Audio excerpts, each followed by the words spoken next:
भारत के लोग आपसी मतभेदों में उलझे रहते हैं, लेकिन उन्हें पता नहीं कि उनके देश के खिलाफ कितनी बड़ी साजिश हो रही है। कुछ महीनों पहले ही देश की तीनों सेनाओं के प्रमुख सीडीएस जनरल बिपिन रावत की संदिग्ध मौत हो गई। एक ऐसी दुर्घटना हुई जिसका राज आज तक पता नहीं चल पाया। इसके बाद देश में सुरक्षा की सबसे बड़ी जिम्मेदारी निभाने वाले राष्ट्रीय सुरक्षा सलाहकार अजीत डोभाल की सुरक्षा भी खतरे में है। उनकी भी हत्या की साजिश चीन और पाकिस्तान से की जा रही है। अजीत डोभाल देश की सुरक्षा की जिम्मेदारी संभालने वाले सबसे अहम शख्स हैं। दुनिया भर में फैले हुए भारत के सीक्रेट एजेंट्स और देश के अंदर सुरक्षा का जो ढांचा है उस पर वो लगातार निगरानी करते हैं। इसके अलावा देश में आतंकी हमलों और देश की सीमाओं पर जो साजिशें हो रही हैं उसको रोकने का काम भी राष्ट्रीय सुरक्षा सलाहकार अजीत डोभाल के जिम्मे है। बताया जाता है कि अजीत डोभाल 20 घंटे काम करते हैं, 20 घंटे चौकस रहते हैं, केवल 4 घंटे अपने लिए निकालते हैं, लेकिन उन 4 घंटों में भी उनका दिमाग देश के लिए काम करता रहता है। अजीत डोभाल वो शख्स हैं जो कई सालों तक पाकिस्तान में एक मुस्लिम बनकर भारत के लिए जासूसी करते रहे और पाकिस्तान के अंदर रहकर उन्होंने भारत के खिलाफ बहुत से आतंकी हमलों को नाकाम किया। इतना ही नहीं, पाकिस्तान के अंदर रहकर उन्होंने देश के हित में बहुत से गोपनीय ऑपरेशंस को अंजाम भी दिया।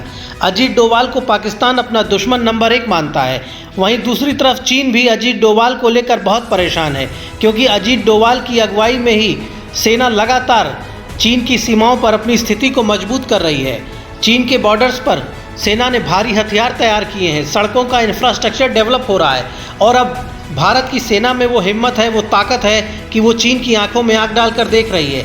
इसलिए चीन, जो कि अमेरिका से भी टक्कर लेने की बात करता है, जो दुनिया की महाशक्ति बनने के लिए दौड़ लगा रहा है, वो भारत से परेशान है और भारत के अजीत डोभाल से परेशान है। अजीत डोभाल की सुरक्षा देश में प्रधानमंत्री की सुरक्षा के बराबर है। उन्हें भी Z+ की सुरक्षा मिली हुई है और अजीत डोभाल की सुरक्षा सरकार के लिए एक बहुत बड़ी जिम्मेदारी है, क्योंकि भारत की आंतरिक और बाह्य सुरक्षा का जो पूरा ढांचा है उसकी निगरानी अजीत डोभाल खुद करते हैं। अब हम आपको बताने जा रहे हैं कि क्यों अजीत डोभाल की सुरक्षा में तैनात CISF के 3 कमांडोज को बर्खास्त कर दिया गया।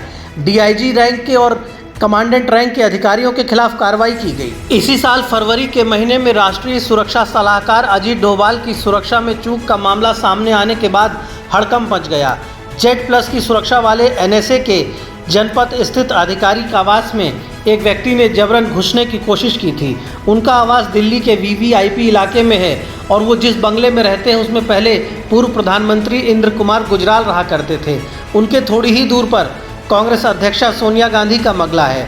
अजीत डोभाल के आवास में एक व्यक्ति ने कार समेत जबरन घुसने का प्रयास किया था और उस संदिग्ध व्यक्ति ने उनके आवास के मेन गेट में अपनी कार से टक्कर भी मारी थी, लेकिन सुरक्षा में तैनात कमांडो से चूक हो गई। नियमतः कमांडो को तुरंत आने वाली गाड़ी को रोकने की कोशिश करनी थी और न रुकने पर उस पर गोलियों की बौछार करनी थी और इसी लापरवाही की वजह से 3 कमांडोज को बर्खास्त कर दिया गया है। 2 बड़े अधिकारियों को उनके पदों से हटा दिया गया है। उनके खिलाफ कार्रवाई हो रही है और उस शख्स को गिरफ्तार करके दिल्ली पुलिस को सौंप दिया गया था, लेकिन फिर भी यह एक उच्च स्तर की लापरवाही थी। भारत के सुरक्षा सलाहकार अजीत डोभाल की सुरक्षा में लापरवाही का ये मामला 16 फरवरी 2022 का है। अजीत डोभाल दिल्ली के बेहद हाई सिक्योरिटी वाले लुटियन जोन इलाके के बंगला नंबर 5 में रहते हैं, जहां पहले पूर्व PM इंद्र कुमार गुजराल रहा करते थे। डोभाल के बंगले के निकट ही सोनिया गांधी का बंगला है और पूर्व PM मनमोहन सिंह का भी बंगला है। बताया जाता है कि उस दिन एक व्यक्ति ने संदिग्ध परिस्थितियों में अपनी SUV से अजीत डोभाल के बंगले के गेट पर टक्कर मार दी थी। संदिग्ध की जब जांच पड़ताल हुई तो उसकी पहचान बेंगलुरु निवासी शक्तिधर रेड्डी के नाम पर हुई। शक्तिधर रेड्डी 13 फरवरी 2022 को नोएडा आया था और एक होटल में ठहरा था। उसने वहां पर एक सेल्फ ड्राइव कार बुक की और उस कार से वो दिल्ली में घूम रहा था। आरोप है कि वो अजीत डोभाल के बंगले की रेकी कर रहा था और 16 फरवरी की सुबह 8 बजे वो रॉन्ग ड्राइव करते हुए गलत दिशा से चलते हुए अजीत डोभाल के बंगले में जबरन अपनी कार लेकर घुस आया।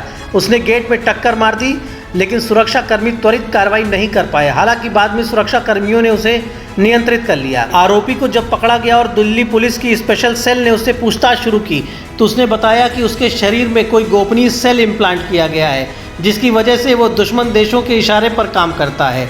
कुछ लोग उसे पागल और मानसिक रूप से बीमार भी कहते हैं। अधिकारियों को ऐसा लगता है कि ये किसी बड़ी साजिश का हिस्सा भी हो सकता है। इस पूरे मामले में विस्तृत जांच करते हुए CISF ने गृह मंत्रालय को 100 पेज की एक विस्तृत रिपोर्ट भेजी है। इस रिपोर्ट में कहा गया है कि यह एक फिदाइन टाइप का हमला हो सकता है। फिदाइन हमले भी इसी तरह होते हैं, अचानक गाड़ियों से अटैक कर दिया जाता है, बम विस्फोट कर दिया जाता है और उसके बाद ताबड़तोड़ फायरिंग होती है।